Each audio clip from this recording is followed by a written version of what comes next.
Brownie lovers ഉണ്ടെങ്കിൽ ഈ video ഒന്ന് കണ്ടു നോക്കട്ടാ. അടിപൊളിയായിട്ട് നമുക്ക് ബട്ടർ ഇല്ലാതെയും ബ്രൗണി ഉണ്ടാക്കിയെടുക്കാൻ പറ്റും. അപ്പോൾ പെട്ടെന്നൊക്കെ ബ്രൗണി കഴിക്കാൻ ആഗ്രഹം തോന്നുന്ന സമയത്ത് വീട്ടിൽ ബട്ടർ അവൈലബിൾ അല്ല എന്നുണ്ടെങ്കിൽ ഓയിൽ ഉണ്ടെന്നുണ്ടെങ്കിൽ ഈസി ആയിട്ട് പെർഫെക്റ്റ് ആയിട്ട് നമുക്ക് ഉണ്ടാക്കിയെടുക്കാനായിട്ട് പറ്റും. അത് നമുക്ക് 3/4 കപ്പ് മൈദയും 1/4 കപ്പ് കൊക്കോ പൗഡറും ഒരു നുള്ളു ഉപ്പും ചേർത്തിട്ട് ഒന്ന് അരിച്ചെടുക്കാം.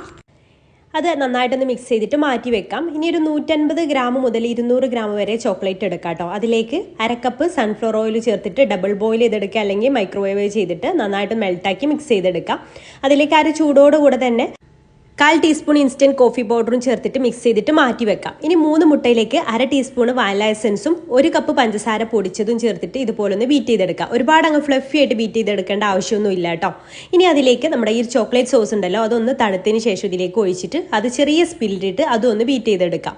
ഇനി നമുക്ക് ബീറ്റർ മാറ്റിയിട്ട് ഈ ഡ്രൈ ഇൻഗ്രീഡിയൻസ് കുറേശ്ശെ ചേർത്തിട്ട് ഫോൾഡ് ചെയ്തെടുക്കുക. ഒട്ടും കട്ടയില്ലാതെ സാവധാനം ഒന്ന് ഫോൾഡ് ചെയ്തെടുക്കുക. അപ്പോൾ നമ്മുടെ ബാറ്റർ ഇവിടെ റെഡി ആയിട്ടുണ്ട്. ഇനി ഇത് ഓപ്ഷണലാണ്. ബദാമും അണ്ടിപ്പരിപ്പും ചെറുതായിട്ടൊന്ന് കട്ട് ചെയ്തിട്ട് അതും ഇതിലേക്ക് ഇട്ട് കൊടുക്കുന്നുണ്ട്. അല്ലെങ്കിൽ ചോക്ലേറ്റ് ചിപ്സോ ഒക്കെ ഇട്ട് കൊടുക്കുക കേട്ടോ.